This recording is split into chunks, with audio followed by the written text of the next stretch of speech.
Bismillah. Assalamualaikum warahmatullahi wabarakatuh. Alhamdulillah, alhamdulillahilladzi hadana li hadza wa ma kunna linahtadiya laula an hadana Allah. Laqad ja'at rusul rabbina bil haqq wa nudu an tilkumul jannata urithumuha bima kuntum ta'lamun. Ashhadu an la ilaha illallah wahdahu la syarika lah wa ashhadu anna Muhammadan 'abduhu wa rasuluh la nabiyya ba'dah wa la rasula ba'dah. Amma ba'd. Before I start, let's all give our blessings to our God, Allah subhanahu wa ta'ala, that has given us so many blessings, such as still living and also still breathing until we can be alive in this very special occasion. Secondly, let's all give our peace and salutation, our salawat to our Prophet, the best man that has ever lived in this world, the only one, Prophet Muhammad sallallahu alaihi wasallam, that has guided us from the stupidity era to the cleverness era, from the darkness to the lightness, and also from the Jahiliyah era to the Islamiyah era that we all now know, and we all have believed in the religion of Islam.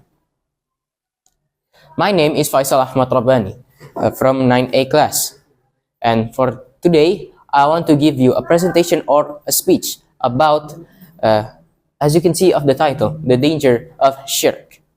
And in here I will explain everything about shirk, from the types, what is shirk, and the causes and how to prevent it.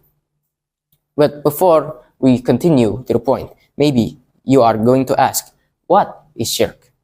So, shirk, or we say it shirik, comes from the Arabic word sharika, and that means both or to ally. And for the context, why is it called shirik? Because shirik in Islam means that you pray to gods other than Allah, or you pray to two gods, Allah and another god. And for this action is a very dangerous action to do, especially for you that has believed in Islam, because if you do this action, which is shirk or shirik, your prayers will not be accepted by Allah, as this is the biggest sin that you can ever commit for a human. Like maybe you know other crimes or sins, such as stealing or gossiping or talking bad stuff, or stealing, or drinking alcohol, or others. Yes, that's also a very bad sin. But if you decide to do to ask forgiveness to Allah, we say it taubat, then inshallah Allah will forgive what you have done. But you must do taubat or ask forgiveness to Allah first. But if you do this sin, which is shirk, or to pray to other gods than Allah, then this is one of the worst sins that you can commit. And for the punishment by Allah will be, you will be in hell forever. You cannot go back to anywhere. You will only stay in hell eternally. So maybe one of the ways that you can be forgiven or to not do this sin is to not do this sin, and be careful of your intentions to pray and others, because this sin is also one of the biggest sins that Allah does not forgive, and it's also one of the, actually the first sin that Allah will not forgive, and the biggest sin, number one, is shirk. Now, as I've said before, there are also types of shirk. So there are two main types of shirk. The first is shirk al-akbar, or large shirk, big shirk. So on this context, it means that you immediately just pray to other gods except Allah, or you pray to gods more than one. And this is different than what we believe in Islam or with the Tawheed, that Allah is only one, our God is only one. But instead, we pray to other gods, or two gods, or more than one God. So that contradicts the point of our religion, which is Islam. And for the second type is shirk al-asghar, or a small shirk. For the smallest shirk is a very broad category, because there is many types that can count as shirk. One of the examples is you are praying. Yes, you pray for Allah. You know that our God is only one, which is Allah subhanahu wa ta'ala. But you also pray to show that you are an alim people. For example, maybe at the mosque, you see your teachers, your ustad, for example, and then you feel like you want to show off that you are alim people, that you do prayers. Now, that is called riya. And that can also count as a sin, and also the biggest sin, which is shirk, because it will go slowly from small, like riya. Like example, you pray only for to show off, then slowly you move upper and upper, and then you can achieve the biggest sin, which is shirk. So those are the two main types of shirk, which is shirk akbar and shirk asghar. And there are also subtypes, or kind of another category on the shirk al-asghar. Example, you think that some people have a special power or a special type.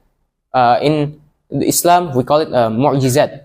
Like, for example, a normal person won't have like imaginary powers or something, but you believe that that person that you hear has that imaginary powers, and you believe that that person has the powers. That can also count as shirk, because you do not believe what Allah says in the Quran. Now, I would like to continue for the causes of shirk.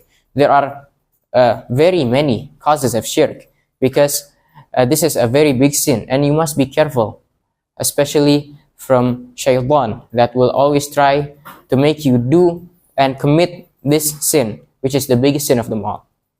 And that is also one of the main missions of shaitan, to make you pray to others than Allah subhanahu wa ta'ala. And I would like to explain some of the causes of shirk. One of the causes of shirk may be, as I've said before, you believe that some person have kind of like a power or impressive knowledge that no normal human has, and it's almost the same level as Allah's knowledge, that can count as a shirk, because you believe that that person will be the same level as Allah. But the truth is, Allah is higher than all of us, because we are only His creation. And also, maybe, mostly in Indonesia actually, some people would like to pray to someone's grave, or someone's burial, a grave, to ask for forgiveness to Allah, or asking for others. Yes, maybe your intentions are correct. Your intentions are to pray to Allah. But if you pray with a second person that even is already dead, which is already on the ground, back to the earth, then that can also count as shirk, because why would you ask to pray to your dead friends or your family, for example, that is already dead, but you pray to them? That can count as shirk, because you can just pray to Allah while the time for praying. Example, there is the time for between adhan and iqamah. You can use that time wisely to pray to Allah, ask for His forgiveness, and ask anything that you want. Like example, you want forgiveness from Allah. You want Allah to make your job easier, make it smoother. You can do that.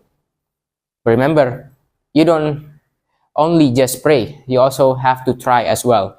It's kind of impossible if you only pray but you don't do any action or don't take any action. That will be impossible to do. And also there are so many more causes of shirk. that I have explained, that is one of them and the most common things that you can see, especially in this country. And how to prevent this big sin from happening to you? Well, one of the ways of how to prevent it is to strengthen your iman and your aqidah. Like, you will have to learn much more about tawheed, about the asma wa sifat, or about the names of Allah, Ar-Rahman, Ar-Rahim, Al-Malik, and so on, until 99 names mentioned. You must learn about that and the meaning, and you have to feel like Allah really does have that, because no other God can give us so many blessings. No other God can forgive us, give so many mercies, except Allah subhanahu wa ta'ala. He is the Almighty. He is the one who created all of us. He is the one who created everything around this world. Even the galaxy, all is created by Himself. And also, one of the ways to prevent it is to try to avoid provocating stuff that you see on social media, for example. Like, there are so many provocating stuff in social media that can lead you and guide you to pray to other gods, or to more than one God than Allah, which is contradicting our main believing in Allah. Well, that's all that I could give for this presentation or the speech about the dangers of shirk. I hope you can take a lesson from here and do not commit this biggest sin. Thank you for listening. If there is any words that are wrong, that comes from myself and Shaytan, and if there are correct words, that comes from Allah subhanahu wa ta'ala Himself. Thank you for listening. Thumma assalamu alaikum warahmatullahi wabarakatuh.